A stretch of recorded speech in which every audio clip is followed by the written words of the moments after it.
Okay, sorry, starting over.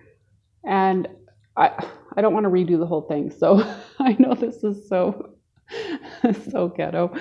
Anyways, Abby Normal also told me I should probably put the comments on my videos, but I can't figure out how to do that. So I got to play around with some stuff.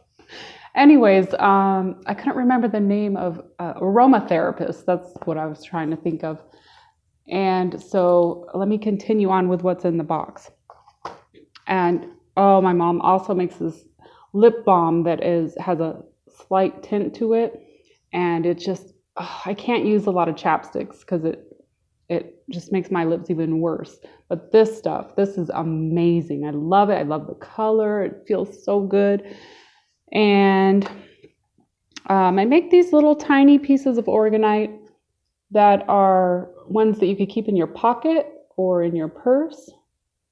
And they are packed, filled with energy. The black tourmaline is probably my favorite because I keep a piece of black tourmaline like in my bra all the time because there's a scientific reason why it works, but when it's heated up, it has a positive and negative charge, kind of like a slight magnet, and it filters the ions. And with the electrical magnetic frequencies that get overly charged with these too much positive energy, this is kind of like a sea salt lamp to where it balances out, and you could really tell the difference when you keep black tourmaline close to you. And when you put it in epoxy, when you're making orgonite, the pressure that it puts on the black tourmaline activates it, and then the copper is a conductor for the energy. And then of course I use a shell to get that energy flow. And this one has abalone shell. I have some amber in there and some pyrite, adventurine. So these pieces I keep on me all the time. And then a little tiny baby pyramid. I love this little guy. See the little bee in there? For Ambee Lee vibes. And what else am I going to send her? Oh, this is a little bundle that I made for clearing energy. So you have the selenite, and then this has black tourmaline and amber in it. It's just a little charm with some of my mixture that I mix up with I collect sand from different places like Lake Tahoe, dirt from Sedona, any highly energetic place that I've been to. I collect the sand and I put it into my orgonite. And then some Palo Santo. That's another one of my favorite ways of clearing energy and just balancing all the energy around me. And it smells beautiful. And then I made this little keychain that has orgonite in it. I think there's some tiger's eye in here. I like to use mother of pearl a lot.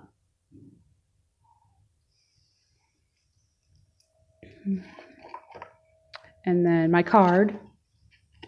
This is my business card in the back. So it has my mom, Kathy Flowers. Her real name's Kathy Bowers, but she goes by Kathy Flowers for our business. And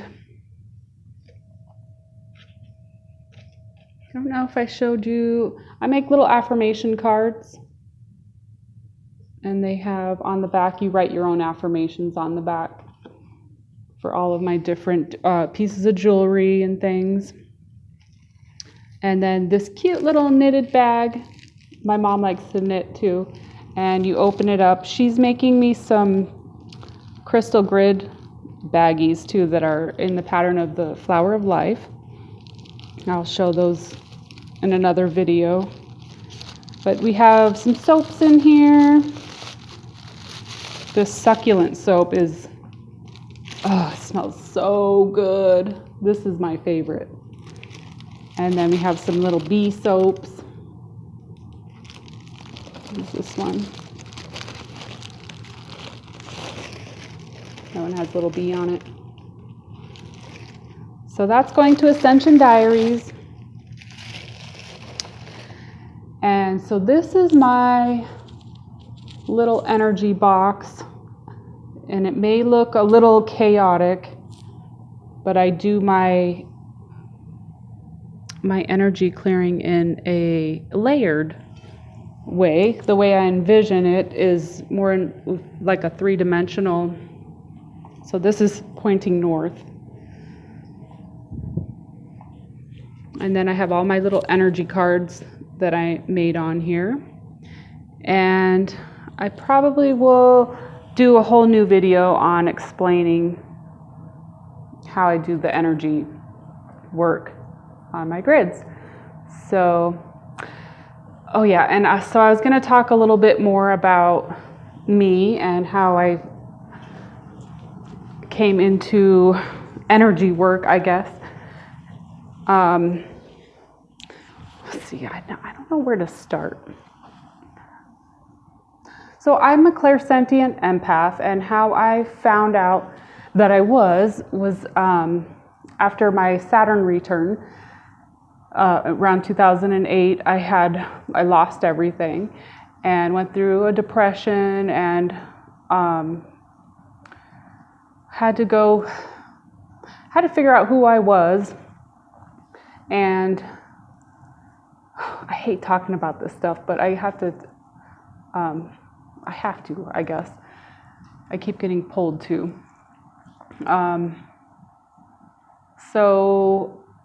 So when I was 15, I was in a car accident and I broke my neck, C5 and 6, and I was incomplete quadriplegic, and I was paralyzed from the neck down.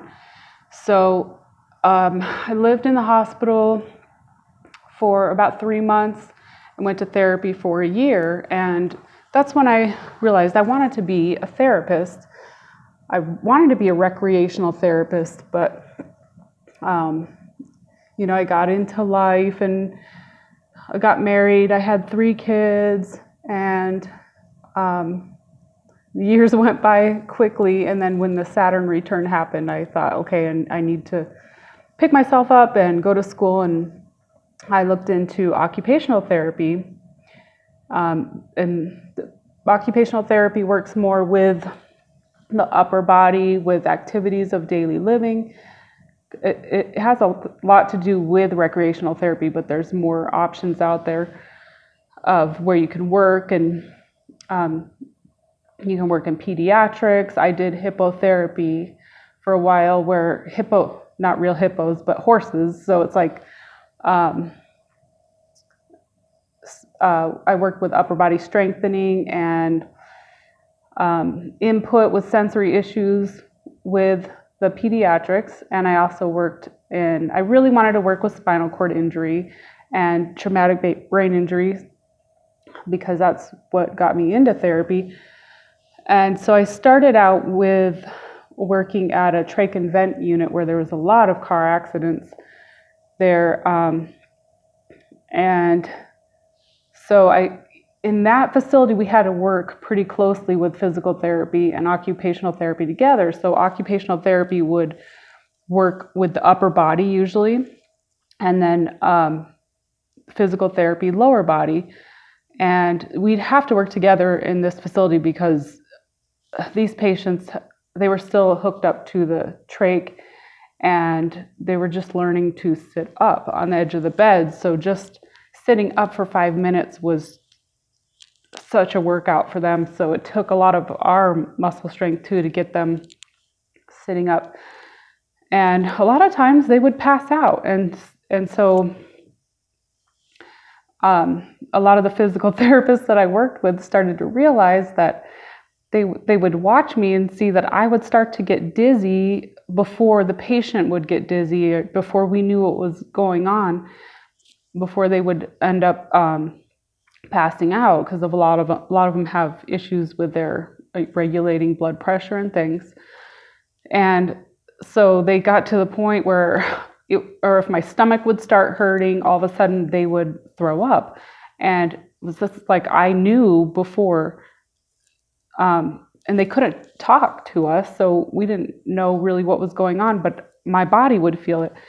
And so after looking into it, and having a lot of other therapists notice this of me, and sometimes once we'd get the patient on the edge of the bed, they would say, Amber, okay, you go. They'd see that I'd start to get dizzy, and they'd say, you go stand outside the door for a little bit, because with certain patients that we knew that they were going to start to have vertigo and things. So I thought, what is wrong with me? This is so weird.